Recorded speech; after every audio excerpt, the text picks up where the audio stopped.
سپێدە باش کوردستانیان هێژا و خۆشتوی لە هەر جهەکی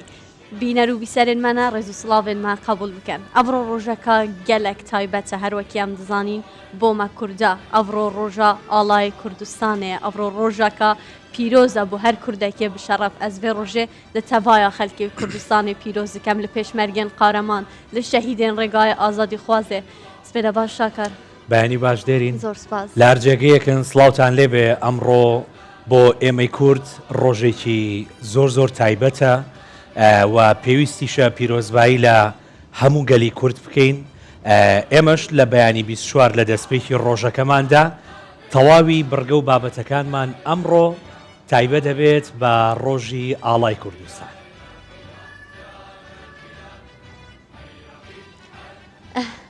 بەڵێ شاکەر وەکیمە ئاماژە پێدای ئەوڕۆ ڕۆژەکە گەلێک تایبەتە بۆمە مەژی بەجلکێن کوردی بەتایبەتی لە سپێدا 24 یاخۆ خەملاندی لێ ڕۆژەکە ئەوڕۆ تایبەتکەین بە ئاڵای کوردستانێ دێرین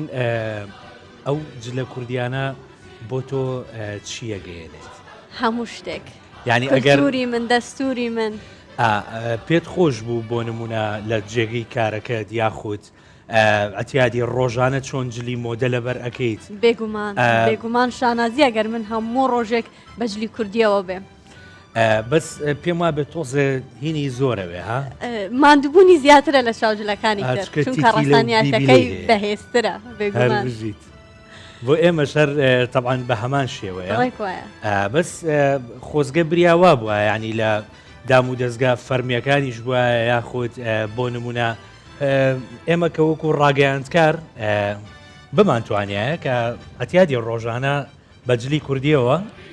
شاکەر بلا دەست بچارن خۆ بکەین ئەڕۆ دەگەلەکە تایبەت بچن لە ئەوروپا و جیهانێ بتایبەتی لە بڕۆکسلی پایتەختێکەتی ئەوروپا ساڵانە ڕۆژێ حەبجا کانونایەکەمجا ڕەوەندین کوردی بە بۆنای vێ ڕۆژێ هەلکردنە ئاڵای کوردستانی ئاهەنگۆ ڕێوڕەسمان ئەنجام بدەن بەشداربووندا لە کوردستان یەک لە دەنگ و یەکگرتوو بن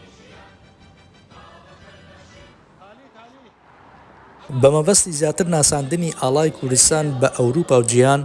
کوردانی هەر چوار پارچەی کوردستان دانیشتووی وڵاتانی ئەوروپا هاتوونەتە بەلجیکا لە نوێنەرایەتی حکوومەتیارێم لە یەکەتی ئەوروپا کۆبوونەتەوە باڵکردنی ئاڵایەکی 6 مەتری یادی ڕۆژی ئاڵای کوردستان دەکەنەوە. ئێمە لە هۆڵنداوە هاتوین بەهۆی ئەوەی کە یادی ڕۆژی ئاڵای کوردستان ئەمڕۆ دەکرێتەوە لە شەقامێک لە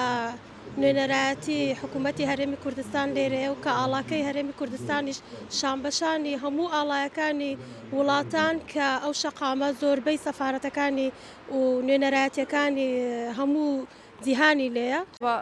ڕۆژە ئاڵا کوردی ئەم الڤرن ئەم هەموو کورد الڤرن هەماتنە سەبا ڕۆژە ئاڵا کوردی ئەس gelek kêf xweşim ji ber em hemû Kurd em li vir in ji bo roja ala Kurdî em hemû yekin em Kurdiyet yekin ez gelek kêf xweşim. ئەو کەسەی ئاڵا گەورەکەی دروست کردووە باسی ئاڵاکە دەکات هەروەها داوا لە کوردان دەکات یەک دەنگ و یەکگرتوو بن. باشە 6 مترە سەر درێژە 6 متریە و بانگا منش ملەتی کوردە لە دەورە ئۆروپاژی هەموو یەک هەلوەستی و یەک دەنگی دەبن vê ئالێدا باکەین یەکیتیاوا چێ ببێ. والله ئیرۆ ڕۆژێک دیرۆکیە ڕۆژە ئالای کوردستانە ئالایە 5 ملیۆن کووردە ئالایە و هەزاری شەهیدان بندە جانێ خۆش دەست دانەش بۆ ڕزگارکردنا کورد و کوردستانê ئەو ئالایە و نەمر قادی محەممەد دەستکەشی نەمر بەرزانی کرد. ڕۆژی هەفتەی کانونی یەکەمی هەموو ساڵێک ڕۆژی هەڵکردنی ئاڵای کوردستانە ئەو ڕۆژە لەلایەن پەرلەمانی کوردستانەوە بە فەرمی دەستنیشان کراوە. لێرەش لە شەقامی سەرەکی باڵوێزخانەکان کە بە شەقامی ڕۆزڤێڵ ناسراوە یادی ئەم ڕۆژە دەکرێتەوە. لێرە لە پایتەختی یەکەتی ئەوروپاوە کوردانی هەر چوار پارچەی کوردستان دووپاتیان کردەوە زیندووە و قەت نامرێ ئەوڵاتەمە. بەرزە حەسەن کوردستان پیشوا بڕۆکسل بەلجیکا. بەلێ شاکەر هەروەکی مەگوتی ئەڤڕۆ دێ ستۆدیۆ کوردستان 24 چاوەرێوێ سەرەکی ڕۆژە ئاڵای کوردستانê بیtin ئەم gelek ڕێزێ دەبێت لەvê ڕۆژێ بگرین هەروەکی دەستپێکێکی من گوتی ئەڤڕۆ ڕۆژە ئاڵا خینە شەهیدانە ڕۆژە ئاڵای پیرۆزی کوردستانەیە و دەیان شۆڕشێن ئازادی خواست دروست بووینە و ئاڵای کوردستانی هەردەم بە بلندی ممینیت ئەژی دەبێژم ڕۆژە ئاڵایمە لە ماو لە هەوەیان بەڕێز لە هەمی پێشمەرگەیان قارەمان لە هەمی خەلکی کوردستانی پیرۆزبی ئەف ئاڵایە ئاڵای هێما و سیمبولا خەبات و قوربانیدان و پێناسەیان نیشتیمانیا گەلێمەیە ئەبە هەرە ئەو ئاڵایە و بووە دوا بەرگێ جەستەی هزارەهان شەیدان لەبەر هەندێک جارەکاری دەبێژین سپێدا 24 دێ گەلە گرنگی بوی بابەتی دەتن هەر بژی دێرین طبعا دەربارەی ڕۆژی ئاڵا ئێمە لە ستۆدیۆی ئێرە لە کوردستان 24 میوانداری دکتۆر محەممەد کاکە سوورمان کردووە پسپۆڕی مێژوو مامۆسای زانکۆیە بەخێر بۆ ئەو دەرفەتە بۆ ئەوی قسە لەسەر بابەتێکی گرنگ بکەین هەر بژیت حەزەکەم لە دەستپێکە بەوە دەست پێ بکەین پێناسەیەکی ئاڵام بۆ بکەیت ئاڵا دەتوانین بڵێن سمبۆلەکە بەکاردەهێنرێ بۆ جیاکردنەوە یان ڕێنیشاندان زیاتر لەسەر پارچە قوماشێک دروست دەکرێت ڕەنگەکان دەگۆڕێن بە جێرەی وڵاتەکان بە جێرەی سەردەمەکان ئێستا ئاڵا هەر تەنها بۆ وڵاتان بەکار ناهێنرێ هەندێک جاران کۆمپانیایەکانیش ئاڵای تایبەت بەخۆیان هەیە دکتۆر یەکەم ئاڵای کوردستانە ئەگەم بەحسی ئاڵای کوردستانی بکەین لکی سەردەمی هاتیە دروستکردن خۆی ئێمە یەکەم ئاڵای کوردستان بە ناوی ئاڵای کوردستان دەتوانین بڵێن سەدەی بیستم بەڵام پێشتر ئاماژەیەکەیە دەڵێن پێش زین 1000 ساڵ پێش زین ئاشووریەکان لە نووسینەکانی خۆیان نووسیویانە کە لولوبیەکان کە دانیشتوانی کوردستانی هەرێمی کوردستانی کۆم بوونە با بڵێن ئەوان ئاڵایان هەبووە بەڵام هەر دەڵێن ئاڵایان هەبووە ئێمە نازانین ڕەنگەکەی کو بووە ڕەمزێک لەسەر ئەو ئاڵایە بووە بەڵام لە نووسینی ئاشووریەکان دەڵێن لولوبیەکان ئاڵایان هەبووە لە سەردەمی سڵاحەدین ئەیوبی ئاڵا هەبووە بەڵام ئەو دەوڵەتە لە دەرەوەی کوردستان بووە و بە ناوی کوردستان نەبووە بە ناوی ئاڵای ئەیوبیەکان بووە بەڵام لە سەدەی بیستمدا ئاڵا پەیدا دەبی دەتوانین بڵێن لە 1940 ڕاپەڕینێک ڕوو دەدا لەو ڕاپەڕینەدا دەڵێن ئاڵایەک لە قوماشێکی زبر دروستکراوە هەندێک ئاەتی قورئانی لەسەر ئەوە بەنووسین ئەو زانیارەمان هەیە بەڵام بە وێنەی ئەو ئاڵایەمان نییە بەڵام دواتر لە 1970 ئێمە دوو کۆمەڵی کوردیمان هەیە لە ئەستەمبۆڵ ئەو کات کوردی هەرێمی کوردستانی ئێستا مە دەڵێن هەرێمی کوردستان یعنی هەردوو پارترێ کوردستانی باشوور و باکوور لەژێر دەسەڵاتی دەوڵەتی عوسمانی بوون بۆی خوێندەوارەکان زە ئەستەمبۆڵ کۆ دەبوونەوە کە پایتەختی دەوڵەت بوو لەوێ لە کۆلیژەکان بۆیە بزوتنەوەی کوردایەتی لە ئەستەمبۆڵ بوو لەو کاتدا لە ساڵی 1970 دەڵێن جەمعیەتی تەعالی کوردستان ئاڵایەکیان دروست کردیە دواتر بۆ ساڵی 1970 و 21 ئاڵایەکی تر دروست دەکرێت لەلایەن جەمعیەی تشکیلاتی ئیجتیماعی کورد ئەو ئاڵایە هەمان ئەو ئاڵایە ئێستا بە کەمێک گۆڕانکاریەوە ینی ڕەنگەکانی هەمان ڕەنگە بۆیە دەتوانین بڵین ئەو ئاڵایە ئێستا بەکاردەهێنرێت بنەمایەکەی دەگەڕێتەوە بۆ ساڵی 1970 دواتر لە کۆماری کوردستانیش بەکاردەهێنرێت لە سەردەمە جۆر بە جۆرەکانی تر بەکاردەهێنرێت و تەنانەت بەجێرەی ئەو سەرچاوانەی لەبەر دەستدایە دەڵێن ئەو کەسەی ئاڵایەکەشی دروست کردیە کەسێکە بە ناوی زەین العابدین زانیاری کەمە لەسەری بەڵام هیوادارین بە تێپەڕبوونی کات زانیاری زیاترمان لەسەر هەبی بەڵام وەکو گوتمان دەتوانین بڵێن بەلانی کەم دەگەڕێتەوە بۆ ساڵی 1970 پێم وابێ هەندێک گێڕانەوەی مێژوش هەیە 35 ڕۆژ پێش ڕاگەیاندنی کۆماری مەهاباد بەدەستی خاتونێکی شۆڕژگێڕ ینی یەکەم ئاڵای کوردستان دووراوە بەڵێ بەس خۆی ئەو ئاڵایە پێشتر هەبووە ئەوانە نوسخەی تریان لەسەر دروست کردیە ئێمە هەتا نامەیەکی مستەفا خۆشناوەیە ساڵی 1945 کە بۆ مستەفا بارزانی ناردیە لە کوردستانی عێراق دەڵێ ئاڵایەکی کوردستانمان لە سووریاوە بۆ هاتێ دەڵێ ئاڵایەکە لە لای من هەیە و پاراستومە ینی پێشتریش ئەو ئاڵایە پێش کۆماری کوردستان وەکو گوتمان هەبووە بۆ نمونە حیزبی هیوا کە لە کوردستانی عێراق دروست بووە پێش کۆماری کوردستانە پێش ژێکافیشە ئەوانیش ئاڵایەن هەبوو بۆ نمونە دەیانگوت ئەوانی دەبوونە ئەندام لەو حیزبە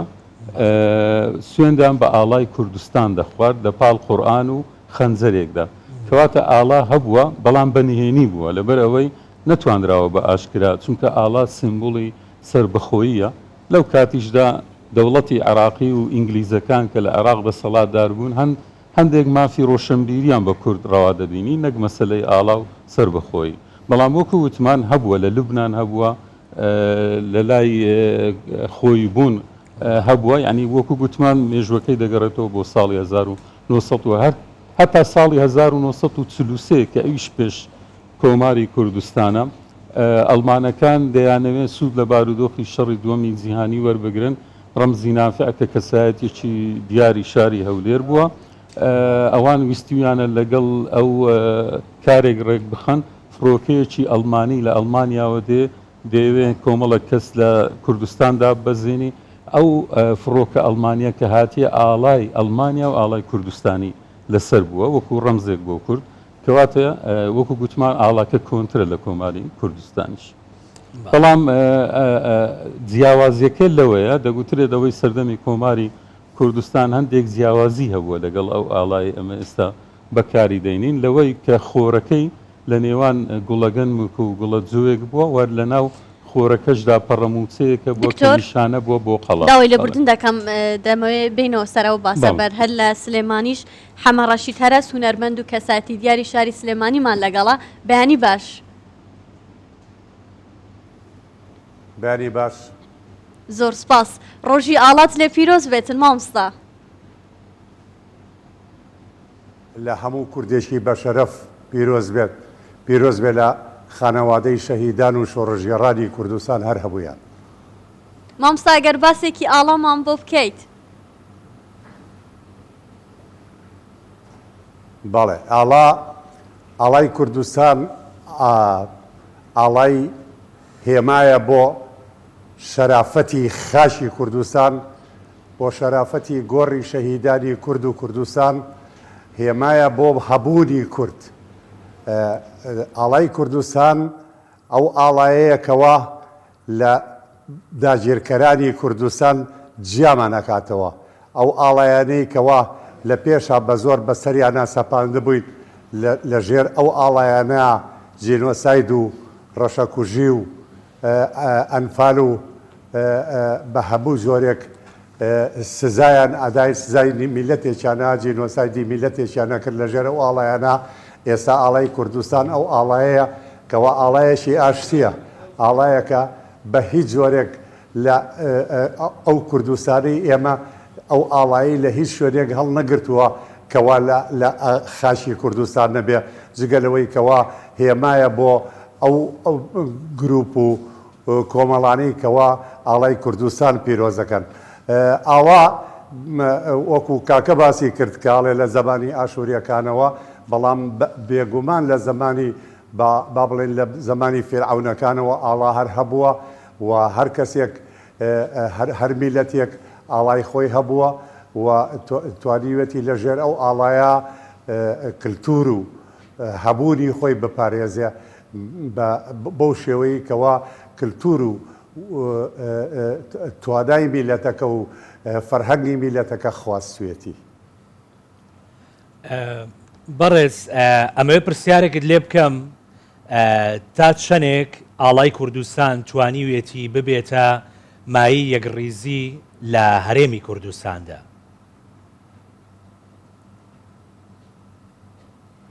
بێگومان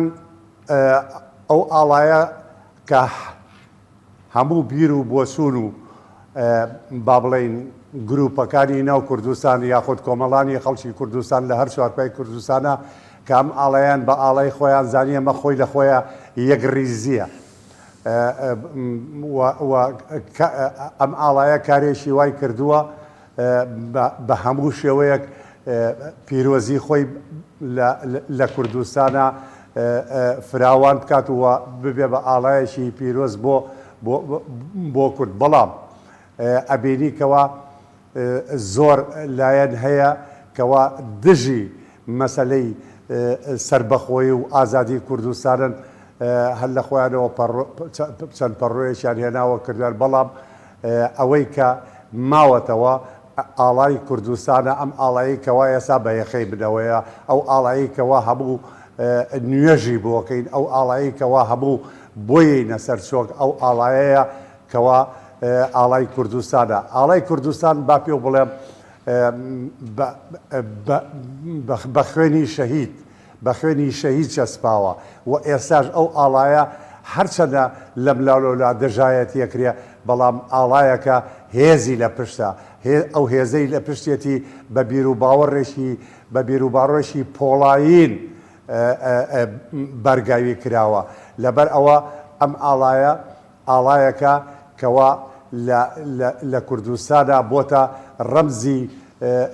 هەبوونی کورد ڕەمزی شەرافەتی کورد ڕەمزی ویژدانی کورد هێمایەکە بۆ خوێنی شەهید هێمایەکە بۆ ئەو هەموو نرکەی ئەو شەهیدانەی کەوا لە گۆڕەپانی شەرەف و کەرامەتە لە پێداوی نەتەوەکە خۆیان یاوە بەکوشت ئاڵای کوردستان ئاڵایەکی پیرۆزە با بڵێن ئەگەر ئەو ئاڵایە ئەبینی کە لە هەر نەبەردێکی کووردا لە هەر شوێنێکی کووردا کە ئاڵاکە ئەبینی زیاتر بۆ مەسەلەکە ئەژیتە پێشەوە بۆ نمونە ئەگەر لە شەڕێکە تۆ ئاڵای کوردستانی پێبێ جایە لەوەی کەەوە ئاڵاو پێ دەبێ کە ئاڵای کوردستانەکە و پێبێ لەو ڕەنگە جوانانەوە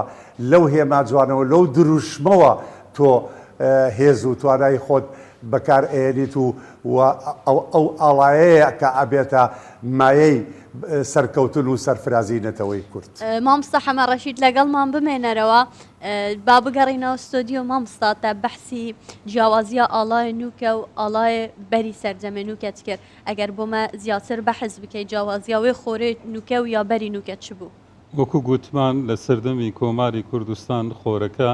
لەلایەک گوڵە گەنمەوە لەلایەک گوڵە جۆیەکی لە تەنیشت بوو هەروەها پەڕەموچەیە کە نیشان بوو بۆ قەڵەم لە ناو خۆرەکەدا هەبوو ئەوە جیاوازیەکەی بوو ئەوە شتێکی ئاساییە هەندێک جار دەوڵەت ئاڵای خۆی دەگۆڕی بۆ نمونە دەوڵەتی عراقی ئاڵای گۆڕایە سووریا ئێستا دەبینین کات خۆی دەوڵەتی عوسمانی سێجار ئاڵای گۆڕیە یعنی شتێکی ئاساییە ئەگەر هەموارکردن یان گۆڕان بەسەر ئاڵادا بێت بەڵام وەکو گوتمان ئەو ئاڵای ئێستا هەیە بنەمایەکەی دەگەڕێتەوە بۆ ساڵی 1970 و پێش کۆماری کوردستانیش بەکار هاتووە بەڵام بە شێوەیەکی نهێنی ئەوەی کۆماری کوردستان جیاوازیەکەی لەوەدایە بە شێوەیەکی فەرمی ئاشکرا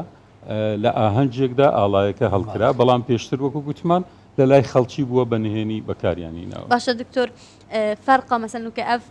تیشکا زەر 21 تیشکێ نوێ هێمایە سەر ساڵە نوێ کوردی و نەورۆزەیە ئەوە تو بە حەزیکە ئەو گوڵەگەنم ئەو مەبەستاوان توێرێدا چ بوو ئەو بێگومان نیشانەی با بڵێن سروشتی کوردستانە زۆربەی ئاڵایەکان بەگشتی ڕەمزەکانیان سمبولەکانیان لە سروشت وەردەگرن بۆ نمونە خۆر شتێکی سروشتیە ئەو ڕنگانە ڕەنگی سروشتینە هەیە ئاماژەیە لە بۆ کشت و کاڵ و خێر و بێر بۆ نمونە لە سەرەتا دەیانگۆ سپیەکە ئاماژەیە لە بۆ بەفری کوردستان یعنی لەوانەیە مانای ڕەنگەکانیش لە سەردەمێک بۆ سەردەمێک بگۆڕی بەڵام ئێستا لە ساڵی 1999 بە فەرمی لە کوردستاندا لە هەرێمی کوردستان ئاڵا هەڵدەکرێت دواتریش لە 2004 و 2006 بە یاسا ئەو بابەتە ڕێکخرایە و ڕەنگەکانی لێک درایتەوە و چەسپایە یعنی لێرەدا بە یاسا ئەو بابەتە یەک لای کراوەتەوە بەڵام ئێمە دەکرێت وەکو مێژوو ئاماژە بەوە بکەین کە لەوانەیە لە سەردەمێکی پێشووتر لێکدانەوەی جیاواز بۆ ڕەنگەکان کرابی باشە تا چەندێک پێویستە هاوڵاتیان لەو شتە تێبگەن ئەم ئاڵایە هیچ حیزبێک خاوەنی نییە ئەمە ئاڵای نەتەوەیەکە کۆمەڵی ڕاو بۆ چوون هەیە تۆزێ با بڵێن غامزە لە لای خەڵکی یعنی هەندێک کەس هەیە بە بۆنەی با بڵێن تیرۆری فکریەوە وا هەستەکە ئەم ئاڵایە بۆ نمونە تەنها حیزبێکی دیاری کراوە ئێمە گوتمان سەرەتاکەی لە کوردستانی باکوور لە ئەستەمبۆڵ لەو ناوچانە سەری هەڵدایە دواتر لە کوردستانی عراق بەکارهاتیە لە کوردستانی ئێران بە شێوەیەکی فەرمی لە کۆماری کوردستان هەڵکرایە دواتریش بەکار هاتەوە یعنی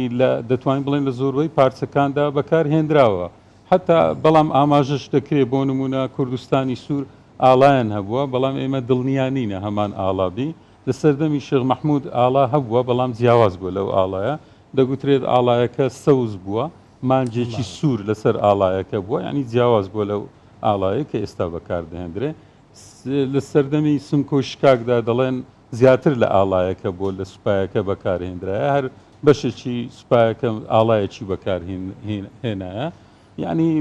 زانیارەکان پەرش و بڵاون بەڵام بە گشتی دەتوانین زۆر بە دڵنیایی جەخت بکەینەوە کە ئەو ئاڵایە تایبەت نییە بە حیزبێک بەڵکو ئاڵای کوردستانە و بە شێوەیەکی پراکتیکیش لە سەردەمە زۆر بە جۆرەکان لە پارچە زۆر بە جۆرەکانی کوردستان بەکار هاتووە. دکتۆر ئەvە ئەو ئاڵایە ئەوێ بووە بەرگێ هزارەها شەهیدا هزارەها شەهیدا خین لەسەر ڕێتە ئەvە چەند ساڵە ئەم خەباتێ دکەین و ئەف ئاڵایە بە بلندی بە بەرزی بە پارێزراوی بمینیتەوە ئەم خر بە یەک جەنگ بە یەک ڕنگ بچینە ژێر بە ئاڵایەوە تا چەند گرینگە ئەف ڕۆژە بوومە ببیتە ڕۆژەکە یەک ڕێزیە یەک دەنگیە زیاتر ڕوونکردنەوە بۆ قسەکەی بەڕێستان تەنانەت خەڵکانێکی زۆر لەسەر ئەوەی کە ئەو ئاڵایان بەکارهێنا دادگایی کراینە بۆ نمونە دەگوترێت عەبدوڵقادر نەهری کاتی خۆی لە دادگاییکردنەکەی لە تورکیادا یەک لەو تۆمەتانەی کە ئاراستەی کرایە گوتیانە تو ئاڵای کوردستانت بەکارینایە کە ئەوە نیشانەیە بۆ سربەخۆیی و جیابوونەوە لە دەوڵەت هەروە شێخ مەحموود هەرچەندە ئاماژەماندا ئاڵایەکەی جیاواز بووە بەڵام کاتی خۆی کە بەریتانیەکان دادگاییان کردیە یەک لەو خاڵانەی ئاراستەی کرا بریتی بوو لەوەی گوتیانە تو ئاڵای بریتانیا تێناوەتە خوارێ و ئاڵای کوردت بەرز کردوتەوە لە سەرەتادا تەنانەت بڕیاری لە سێدارەدانیان بۆدا بەڵام دواتر بڕیارەکەیان کەم کردەوە بۆ بەندی هەتاهەتایی خەڵکانێکی زۆریش لەسەر ئەو ئاڵایە تووشی گرفت بوونە لە سێدارە درانە یان بەند کراینە زیندانی کراینە بەڵێ تەنانەت خاڵەکی دیش زۆر گرنگەیە ئێمە تەنانەت لە سرودی ئەی ڕەقیبیش کە دەگەڕێتەوە بۆ چلەکانی سەدەی بیستم ئەو سرودەش ئێستا دەگوترەوە لەوێ ئاماژە بۆەوە کراوە کە ئاڵای کورد نانەوێ واتە نایەتە خوارەوە ئاڵاکە بە بەرزی دەمینێتەوە و زۆربەی شاعیرانی کورد ئەگەر ئێمە بگەڕێنەوە بۆ شعری کلاسیکی کوردی و شعری نوێش دەبینین ئاڵایەک لەو بابەتانە بووە کە شعریان بەسەردا گوتیە باشە دکتۆر با بڵین ساڵی 1990 پەرلەمانی کوردستان بەڕەسمی ئەم ئاڵایی ناساندووە 10 ساڵ دواتر با بڵین 12 کانونی یەکەمی هەموو ساڵێکی هەفتەی کانونی یەکەمی هەموو ساڵێکی وەکو یادکردنەوەی ئاڵاداناوە تا چەندێک با بڵین ئومێدت بەوە هەیە ڕۆژێکی ژەبێت تەوقیتێک هەبێ کە بڵێن ئەمە ڕۆژی سربەخۆیی هەرێمی کوردستانە ئومێدی ئەوە دەکەین ئەگەر کار بۆ بکرێ هەر بابەتێک ئەگەر کاری بۆ بکرێ ڕۆژێک دێتە دی هەموو ئەو داهێنانەی هەموو ئەو دەستکەوتانەی مرۆڤایەتی بەدەستی هێناوە ڕۆژێک لە خەیاڵی مرۆڤەکان بووە چ بە تاک بەکۆ دواتر ئەو خەیاڵە ئیشی لەسەر کراوە کرایتە واقع یعنی ئێمە نابی بە شێوەیەکی کەم تەمەشای خەیاڵیش بکەین تەنانەت ئاینشتاین دەڵێ خەیاڵ لە زانستیش گرنگترە لەبەر ئەوەی خەیاڵ بێ سنوورە بەڵام زانست سنووردارە بۆیە هەموو کردەوەیەک مرۆڤ دەیکا باشیان خراپ لە سەرەتادا لە خەیاڵی خۆیدا نەخشەی بۆ دەچێشی اینجا دواتر لە واقعدا دێتە دی مادەم لە خەیاڵی کووردا ئەو شتە هەیە و سەدەها ساڵە دەیەها ساڵە شاعیرەکان ئەدیبەکان سیاسیەکان پێشمەرگەکان هەوڵی بۆ دەدەن دڵنیام ڕۆژێک ئەو خەیاڵە دەبێتە واقع ئەو دێتە دی شاکار ئەڤڕۆ کار و چاڵاکیان گەلک باش دهێنەکردن بۆ ڕێزگرتن لەوێ ڕۆژێ هەفکارێن ما هاوژین لە سلێمانیە و هێمندەلۆ لە کەرکووکێ دێت گەلمەدابن ئەم دەستپێکی هێمندەلۆی وەربگرین لە کەرکووکێ هێمن چ بۆ من بەحسە هەندێ بکە لە قوتابخانە ناوەندا زانکۆیا کەرکووکێ کار و چاڵاکی چاوا بڕێوە دشن کە چا بجلێن کوردی پێشوازی لەوێ ڕۆژێ کریە بانیتان باش تەنیا ئەم قوتابخانەیە نا قوتابخانەکانی خوێندنی کوردی وەکو دامەزراوەیەکی حکوومەتی هەرێمی کوردستان ساڵانە ئەم یادە بەرز ڕدەگرن لەگەڵ ئەوەی لە ڕابردوو بربەست هەبووە گرفت هەبووە و ڕێگری هەبووە بۆ یاد نەکردنەوەی ئەم ڕۆژە بەڵام خوێندنی کوردی وەکو قوتابی و مامۆستایانی کورد ئەو بربەستیان تێک شکاندەوە ساڵانە ئەم یادە بەرز ڕدەگرن ئەمڕۆ لە سەرجەم قوتابخانەکانی خوێندنی کوردی ئەم ڕۆژە بەرز ڕدەگیرێ و ئاڵای کوردستان بەرز ڕدەگیرێت و ڕێوڕسمی فەرمیش هەیە کاتژمێر 9:30 لە یەکێک لە قوتابخانەکانی خوێندنی کوردی بە ئامادەبوونی بەرپرسانی خوێندنی کوردی و بڵێن مامۆستایان و قوتابیان ئاڵای کوردستان بەرز دەکرێتەوە و ڕێوڕسمێکی گەورە بۆ ئەم یادا دەکرێتەوە لە ناوەندی زانکۆی کچانی ژۆکو دەبینن لە سەرەتای بڵین دەوامی فەرمی ئەم یادە بەرز ڕاگیراوە مامۆستایان ئامادەکاری دەکەن بۆ بەرزکردنەوەی ئاڵای کوردستان و بە سرودی ئەی ڕەقیب مامۆستایە گوەردەگرم سڵاوتان لێ بێ بزانین بۆم ڕۆژە چیتان هەیە مامۆستا سڵاوت لێ بێت چۆن ئەم یادە بەرز ڕاگرن ئەمڕۆ پامێکتان هەیە و قسەیەکتان هەیە لەسەر ئەم یادە بە خێراتنی کەناڵەکەی 24ەکەین ئەمڕۆ یادی بەرزکردنەوەی ئاڵای کوردستانە ئاڵای کورد و کوردستانە هەفتەی 12 ئێمە قوتابخانەیەک لە شاری کەرکووک هەستاین بە بەرزکردنەوەی ئاڵای کوردستان ئەو ئاڵایی کەوا لە پێناوی شەهیدانەوە کورد و کوردستانیەکەی کەوا ئێمە یەکێک لەو قوتابخانانەین ئەوانەی کە هەستاوینە بە بەرزکردنی ئاڵا بە هەموو ساڵێک هەمان شت ئێمە ئاڵای خۆمان هەر بەرزەکەینەوە و ئاڵای کورد و کوردستانە سەرچاوم سەلام دەستخۆش دەرفەتە بێ قوتابێکی ژوەرەگرین بەڵێ ئەگەر بێت ئێرە سڵاوت لێ بێت ئەم ڕۆژە بۆ تۆ چییە و ئاڵای کوردستان بۆ تۆ چ گزارشتێکە فەرمی بڵێ سەرتا بە خێراتنی کەناڵەکەتانەکەم من وەکو قوتابیەکی کورد ئەمڕۆ زۆر دڵخۆشم بە ئەنجامدانی مەراسیمی ئاڵا و ئاڵای کوردستان ئاڵایەکی پیرۆزە و ڕەنج و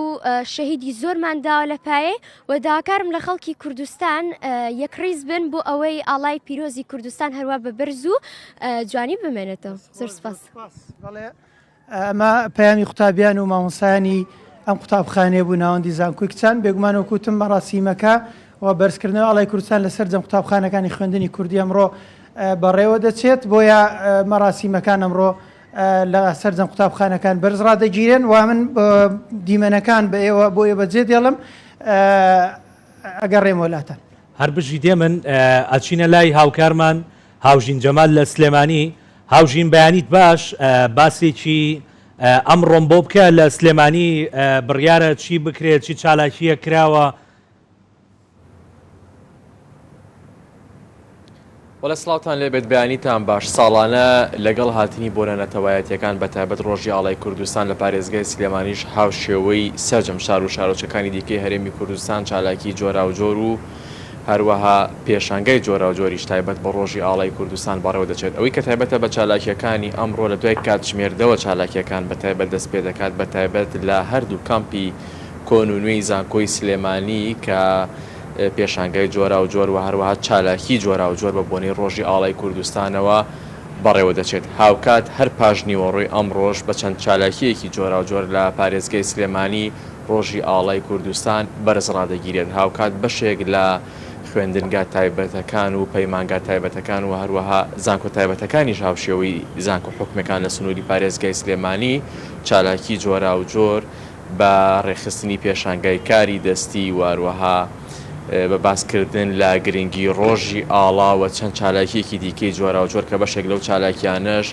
کە پێشانگای کاری دەستی تێدا دەکرێتەوە کارە خێرخوازیەکانی کاری خێرخوازیشی تێدا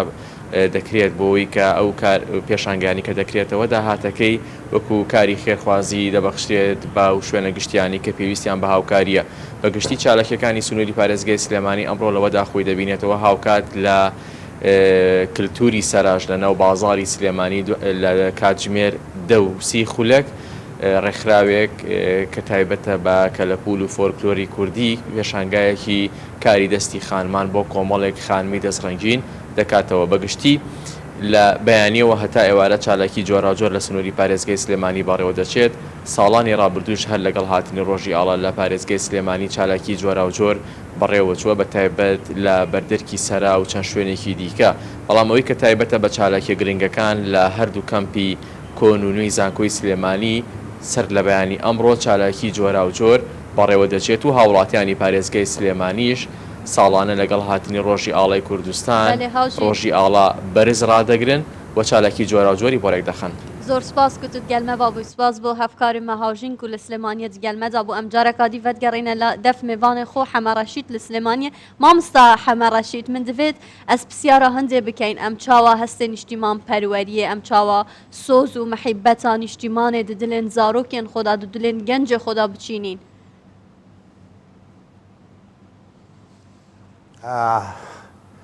ئێمە ئەگەر بگەڕێنەوە بۆ کەمێک بۆ مێژوو ئەبینین کەوا ئەم ئاڵای کوردستانە لە هەموو بیر و باوەڕ و بۆنە و با بڵێن لە بۆنەکانە باسمان کردووە بێ ئەوەی کەوا لە ترسی ئەوەی ئەو دوژمنەی کەوا لەسەر ئاڵایەکی کوردستان لە سێدارەی ئەداین بەڵام لەگەڵ ئەوەشە یەکێکی وەکو بێکەس هاتووە لە شاخی گۆیژەوە باسی ئاڵای کوردستانی کردووە و هەموو ڕۆژێکی با بڵێ دەوامی قوتابخانە لە قوتابخانە شاخی ڕەنگاوڕەنگی گۆیژە وتراوەتەوە شاخی ڕەنگاوڕەنگی گۆیژە باعیسی کەیف و سرور هەردەما بەرجێ ئەپۆشێ گاسپی گاسەوز و سوور وەصفی قەومی کوردەکەیتەوە بەم هەموو ڕەنگانەوە ڕەنجی سوورش شاهێدە بۆ کورد کە قەومێکن جەسوور ڕەنجی سەوزیشە دەڵێ ئەم خاکە هەر شیناییە پر لە دەغڵودان و کانی ئاوی وەک بلور ڕەنگی سپیشت ئەڵێ ئەم قەومە دڵساف و پاکن میلەتێکن بێ قوسوور ئەمە باسی ئاڵای کوردستانە بۆکە بێ ئەوەی کەوا دوژمن بزانێتیە بەڵام لە دڵ و دەرونی مناڵی کووردە ئەچەسپا کەوا ئەم شاخی گۆیژەیە بەم شێوەیە تعبیر لە ئاڵای کوردستانەکە بە لە ڕێگەی شاخی گۆیژەوە لە ڕێگەی چیای گۆژەوە ئەمانە هەمووی کارێکی وای کردووەکەوە ئەو ئاڵای کوردستانە بەرز سیر کرێ لە دڵ و دەرونی مناڵێکی کووردە با پێ بڵێم ئەو کاتانێشی کەوا شۆڕژێڕانی کورد ئاڵای کوردستانیان هەڵکردووە هەمیشە ئاڵاکە هێراوەتە دەست ئازاترین پێشبەرگەی ئەو شەڕانە بۆ نمونە دوازە سوارەی مەریوان بۆ نمونە ئەو شەڕانەی کەوا لە دژی داگیرکەرانی کوردستان کراوە ئەو هێرشانیان کردووە ئاڵاکە هێراوەتە دەست ئازاترین و بەتواناترین و بەهێزترین شەڕکەری کورد بۆ ئەوەی ئەو ئاڵایە هیچ وەختێک نەدەوێت بەدەست ئینسانیەکەوە نەبێکەوە زوو خۆی با بەدەستەوە بکوژێت و ئاڵاکە بکەوێتە سەر عەرزەکە لەبەر ئەوە ئاڵا دائیمە بە بەرزی ڕاگیرەوە بەهۆی ئەوەی ئەو ئینسانانەی کەوا ئینسانی بەهێز و بەتوانە ئاڵای کوردستانیان نێراوەتە دەست کەسی لاواز و ئەوەی کەوا لێی بترسن ئاڵاکەی لە دەست بکەوێتە خوارەوە لەبەر ئەوە ئاڵای کورد بەو شێوەیە پیرۆزە ئێمە ئاڵای کورد لە دڵ و دەروون و توانا و هەبوونی میلەتەکەەوە هاتوۆتە پێشەوە و بۆ بە ئاڵای کوردستان بۆ نمونە هەرچی وڵاتانی عەرەبی هەیە لە دوای سای کەسبیکۆ بەریتانیا ئاڵاکانی بۆ دروستکردن ئەتوانن بڕن لە گوگڵا بگەڕێن هەموو ئاڵاکانی یەمەن و سوودان و با بڵێن شام و عێراق و ئوردن و ئەمانە هەمووی یەکنەوە ئاڵایە هەمووی لە بەڕەشید سپاس بۆ قسەکانت سپاس بۆ ئامادەبوونت ماندوومان کردیت ئەگەڕێمەوە بۆ لای دکتۆر ئەمەوێ باسێکی ئەو مێژووەم بۆ بکەی کە قازی محەممەد کاتی خۆی ئەو ئاڵایی وەکو ئامانەت تەسلیمی مەلا مستەفا بارزانی کردووە بەڵێ خۆی سەرچاوەکان ئێستا زیاتر لە سەرچاوەیەک تاکید لەسەر ئەو بابەتە دەکەنەوە کاتی خۆی کە لەشکری ئێران هێرش دەکا بۆ سەر کۆماری کوردستان قازی محەممەد بڕیار دەدا کە لە مەهاباد بمێنێتەوە هەرچەندە مستەفا بارزانی داوای لێ دەکا کە لەگەڵی بێ و دەیپارێزی بەڵام ئەو دەڵێ ئەمن دەمەوێت خۆم بکەمە قوربانی میلەتەکەم واتە قازی محەممەد بگیرێ خەڵکی مەهابات و کوردستان ئازار نەدرێن کە ئەوەش هەڵوێستێکە لە هەڵوێستێکی نەتەوەیە ئەگەر بەراوردی بکەین بە دینی لە هەڵوێستی ئیسای مەسیح دەچی لە کاتی خۆی بە جیاوازی ئاینەکان لێرەدا سەرچاوەکان دەڵێن قازی محەممەد ئاڵایەک لە جیرفانی دەردەینی و تەسلیمی مەلا مستەفای بارزانی دەکا کە بیپارێزێ وەکو ڕەمزێکی کوردایەتی و ئەویش ئاڵایەکە وەردەگرێ بەڵێ بەڵێ ئەوەم بەبیر هاتەوە پرسیارێکی پێشووتان کە گوتان ئەوە ئاڵای هیچ حیزبێک نییە لە ڕاستیدا ئەو بەجێرەی سەرچاوەکان دەڵێن لەوانەیە یەکەمین پارت لە کوردستان لە هەموو پارچەکانی کوردستان 1937 پارتی هیوابی کە لە کوردستانی عێراق دامەزرایە بەڵام ئەو ئاڵایە مە گوتمان 1970 دروست بووە واتە پێش دروستبوونی هەموو حیزبەکان چ ئەوانی کۆن و چ ئەوانی نوێ یعنی پێش دروستبوونی حیزب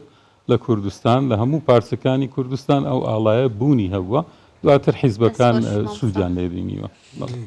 مامسا جارێکا دیبلاڤە ببیتە ئاخرین پرسیارا من بۆتە پەیاماتە divê ڕۆژێدا بۆ گەنجێمە بۆ خەڵکی کوردستانی چییە؟ لە ڕاستیدا پەیام ئەوەیە ڕاستە ئێستایمە لە بارودۆخێکدان لە ڕووی ئابوووریەوە لەوانەیە زۆر باش نەبی بەڵام دیسان بە بەراورد بە زۆرێک لە دەوڵەتانی دەور و بەرمان هێشتان بارودۆخمان باشترە و ڕاستە قوربانی زۆر دراوە بەڵام میلەتان لەوانەیە لە ئێمەش زیاتر قوربانیان دابی و وەکو یەکێک لە نووسەرەکان دەڵێ لەوانەیە خاڵی ئەرێنی کورد لەوە دابی ئەگەر زۆربەی نەتەوەکان ڕۆژی خۆشییان لە ڕابردوو دابی بەڕای من ڕۆژی هەرە خۆشی کورد لە ئایندەدایە ئەو ئایندەی پێویستە بە هەمومان دروستی بکەین باشە دکتۆر ئێوەکو مامۆستای زانکۆ تەبعاً جیل لە دوای جیل پەروەردەیەکەن تا چەندێک توانیوتانە گرنگی و پیرۆزی و ئاڵایە بە جیلی ئێمە و ئایندە و ئێستا بگەێنن لە ڕاستیدا ئەو کارە هەر بە زانکۆ ناکرێ بە هەموو دام و دەستگایەکان دەکرێت لەوانەش دام و دەستگای ڕاگەیاندن ئەوەندەی ئێمە پێمان بکرێ کردومانە بەڵام زانکۆش بێکەم و کوڕی نییە لە ڕاستیدا ئەویش گرفتی خۆی هەیە دەمینێتەوە سەر ئەو مامۆستایە بیر و باوەڕێکی نەتەوەیی هەیە هەندێک جارن لەوانەیە مامۆستای زانکۆ بیر و باوەڕێکی دش بەنەوەی هەبی ئەو واقعەکە ئەمە دەبی باسی لێەوە بکەین ڕاستە باشە دڵخۆشی بەم جیلەی ئێستا ینی وەکو لە ڕووی نیشتیمان پەروەری و لە ڕووی پیرۆزی نیشتیمان و ئەوانەوە لە ڕاستیدا گلەی زۆر دەکرێت بەڵام لە کاتی تنگانەدا بە دەردەکەوی کە هێشتان ئەو نەتەوەی ئومێدی زۆری پێ هەیە لە کاتی تنگانەدا جیاوازە لە کاتی ئاسایی و لە هەموو سەردەمەکاندا ئەتوو ناتوانی چاوەڕێ ئەوەی بکەی هەموو میلەتێک سەپاسەتی پاڵەوان بی و پێشمەرگەبی هەروەکو لە پۆلێک بۆ نمونە مامۆستایەک ئەتوو لە پۆلێک لەوانەیە 30 قوتابی تەبی 25 قوتابی تەبی 2 قوتابی زۆر زیرەک بن زۆر بەتوانە بن ئەوانی تر نۆرمال بن یان لە خوارەوەی نۆرمال بن بۆیە سەبارەت بە نەتەوەکانیش دائیمە ژمارەی پاڵەوانەکان ژمارەی ئازایەکان کەمن ئەوە نەکرد لە ناو کووردا لە ناو هەموو نەتەوەکانی جیهانیشدا یعنی لە کۆتاییدا کۆمەڵک تاچی بەتوانات سەرکردایەتی نەتەوە دەکەن و نەتەوە دەگەینن بەو ئاواتانەی کە لە مێژە خەونی پێوە دەبێت بە ئەو دەرفەتە هەر بژیت خۆش بی هونەرمەندان و شاعیران لە سلێمانیە لە ڕۆژە ئاڵادا باس لە هەندێک دیکەن ئەف توێژە زیاتر لە هەمی کەسا گرنگی بە خۆشەویستیە بۆ ئاڵا هەیە زۆر جار لە شیعر و گۆرانیان خۆدا ئاڵا لە پێش هەر تشتێکیە نووسەرێن مێژوێن ئاڵایە باز دیکەن لەڤە چەند گرنگە بۆ هەبوونا شوناسە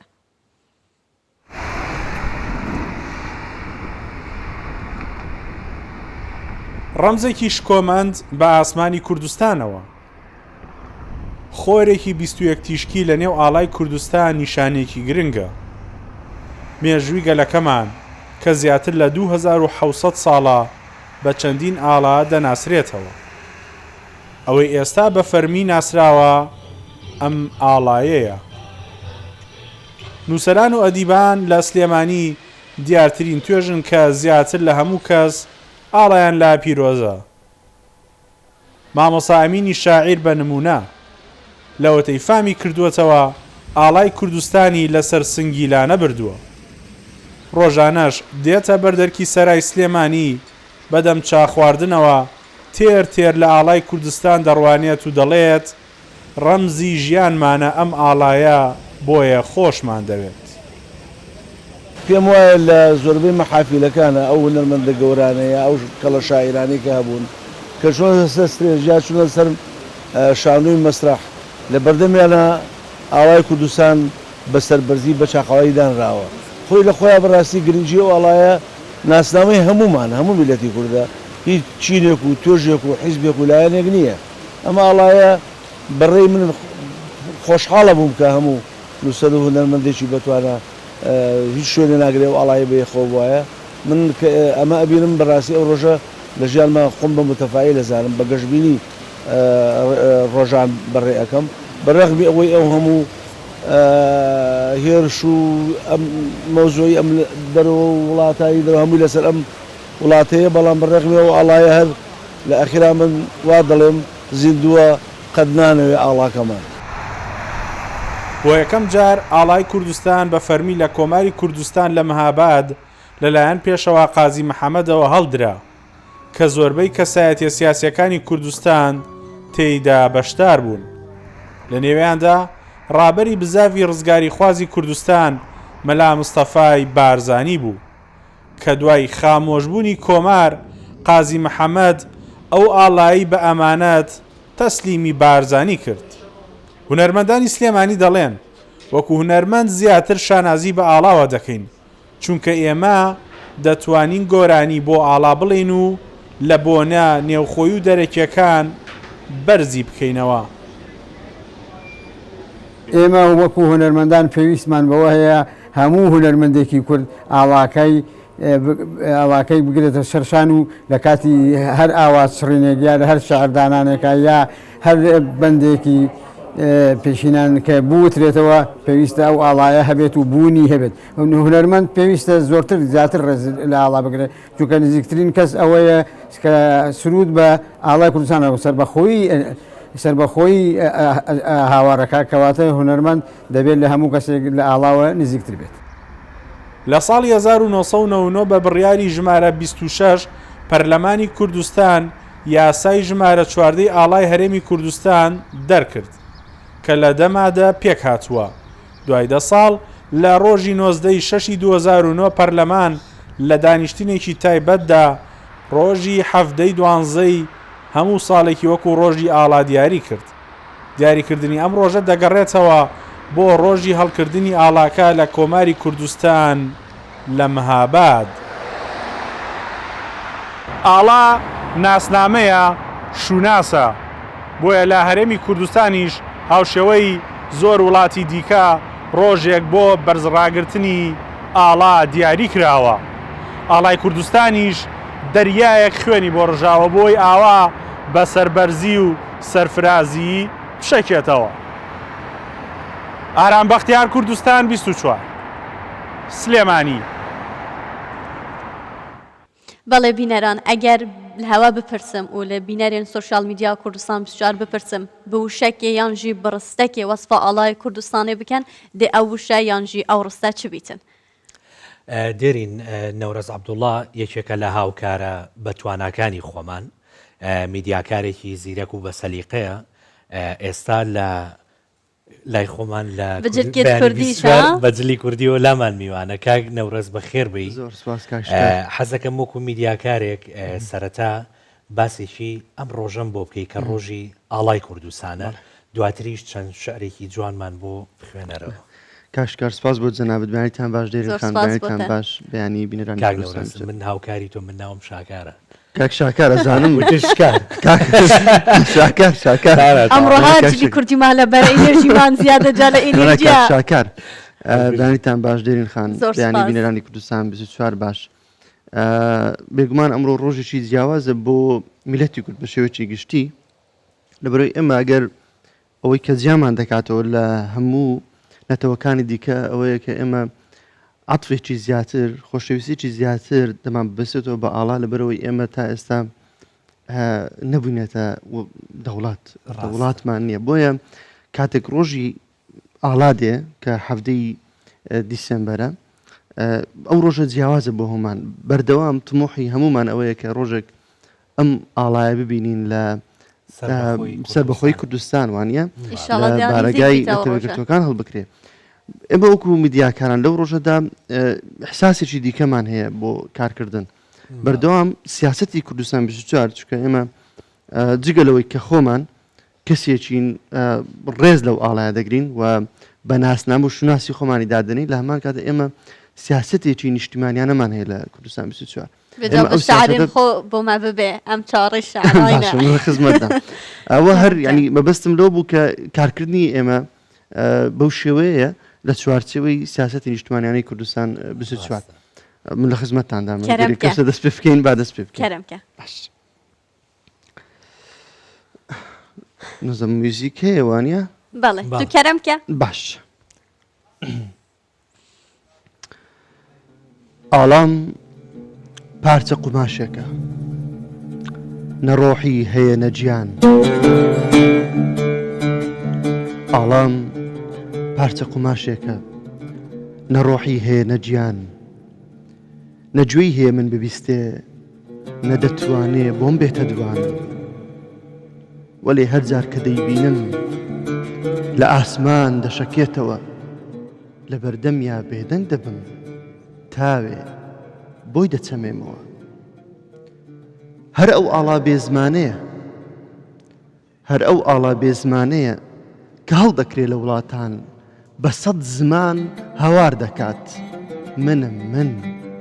ئاڵای کوردستان. زۆر سپاس. ئەمە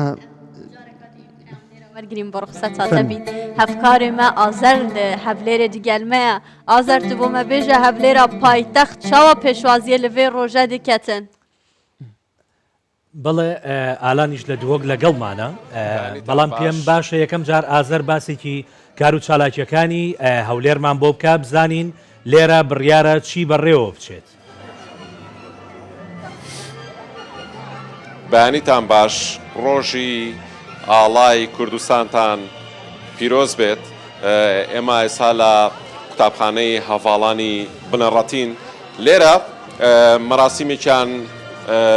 بە بۆنەی ڕۆژی ئاڵای کوردستانەوە ڕێکخستووە. ئەمانە قوتابیانی ئەم قوتابخانەیان بە جلی کوردی ڕەنگا و ڕەنگەوە هاتوون بەشداریان لەم ڕۆژەدا کردووە. دیارە تیمی میوزیک ئەوانی کە لێرە نەمانەش هەر چالاکی قوتابخانەکانن. دیارە پاشکەمێکی دیکە بڕیارەکە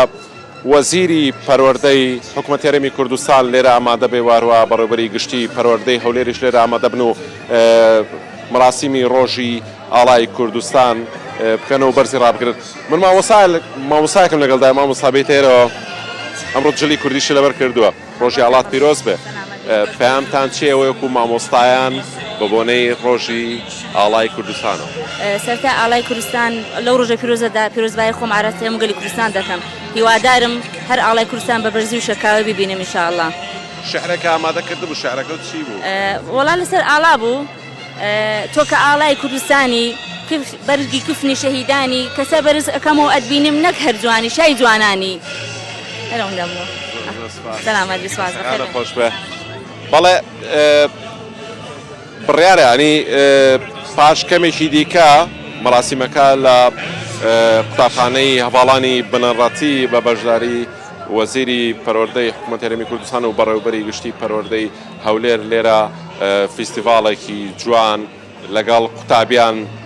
پێشکەش کرد. بەڵێ gelek spas بۆ te ئازەر. ئاڵان ئەم دهینە دەفتەر لە دهۆکە داسنیا لە دهۆکە ڕەنگین چ هەیە چاوە پێشوازی لەوێ ڕۆژێ دکەن؟ بله سپیدا باش بدین و کو دیار یعنی سرانسری کردستان حتی کو کردن دروی کردستانی جه اوه روژا پیروز ساخت کنه اول برند دیجید پارزگاه تو کیجی کومه که چالاکیان افریقه هنشوانا السنتر دوی که سر آست همو پروردال سر آست همو قطابخانه ده افروژه تساخت کردن هر دیسان سر آست زانکوان جی زانکوا دوک چالاکی که پارزگاه دوی که همو فرمانگه میری هر دیسان السنور قضا پروردال سمیل کو چالاکی که تایبت هیا افریقه دی خزان کردستان شهید شهر داعش همو این گازی کردن قطابخانه که سنوری پرورده و هردستان درز روایت گرفتن اما یکش قطابخانه سنتر دوی که قطابخانه هندرین دیاره اوجی خو حاضر کن کومک چالاکیان هجبر کو قطابخانه سرتایی و قطابین جیم بچیکن هشتا سال او د پشتی دمجم ورده دست به چالاکیان خو که بونده هم زانی چه چالاکی الوی قطابخانه هنر ببری قطابخانه مامستا صبری اگر کلام خوب ببری افروج لو پیروز بیت بما بحث الجرينجي وفيروجيب كا وكو پروردك و هم جهين قطابيان جاره که راستی هم روزا آلای پیروز و گرینگی و پیروزی آلای خود همین ملت کرد پیروز کن و انشاءالله هر ده سر بلند بد آلای ما هزاره ها شهید البند سی براوی داین اف آلای حتی مای برز و بلند اف آخهات یا آفدان بخوینه فرز سر مهمی دما و با هر جیله که بول دیو جیله که بزاند گرینگی آلای چیه و همای چیه و اول چند پیروزی الدف ملت ما کرد. جبر هندی که ام بینین هر سال یعنی افروجا بهت اساخ کردن و بو هندی کو اف نفش دیف مداتین بزانن درستی گرینگی و پیروزی آلای ما چیه. باشه بزاین افریقا چه چالاکی و هنه. راستی چندین چالاکی جورا جورت هاتی نچه کردن کو وکیتا آموزه پیدای بری و گفت که اجبر سرمایه ما بچکی و وتر برج و بچی کنجی کمی ده ساعت تقریبا 10 و دست بکین چندین چالاکی جورا جور چکرین چل سر گرینگی آلای بد یانجی کل سر کلپور می کردی بد یان سر جلوبرگ می کردی بد سر ولات می بد و شیرینی آخ ولات ما کو پشین برگاوان چالاکی هر چه بد مشکت قطبیت خدا بچینین کو پیروزی آلای ما چنده. مامستا صبری از دومای بسیارش تبکم چند دا گرینگه عمل ویژ بچیک بو قطابیان دیار کن پیروزی وی آلای چند زحمت هاتیه برن حتی اف آلای افریقا بنسی برای ام آزادی دجین. وکی برینو که آماجه پیدای راستی چندین هلکف تو بیروری هم همی دما آماجه بیدشتیب دین کو ام شین ویانا آخوالات خا سر زاروک خداب چینن کو او باشرو جامه و او یه کوملت مبری و بد باشروج داشت بر هنده گله که راستی یا گرینگه که همشین زارویت خو فرکین زارویت خو آماده کین بوهل گردناوی آلای و بز را گردناوی پشتی ام دو ماهی بهیم که جان مستقبل و همیه وانانه گلک سپاس بوت آلان نوروز جارکادی زور سپاس که تجی به شعر خو آورو الاستودیو 24 دیگل مدابوی بله بینرام به ویشوی ام هاتی نجمعیا پروگرام خود دماهی که جی جارکادی سری رزو نوازش با شهیدن خودش امینین و جارکادی دبیجم ام همی دقیقه که آماده نه جرسه برا اوی آلای با وی آلای بمرین هر برز و پیروز بیت آلای کردستان آمه تا بیانی کتر خواتان لگم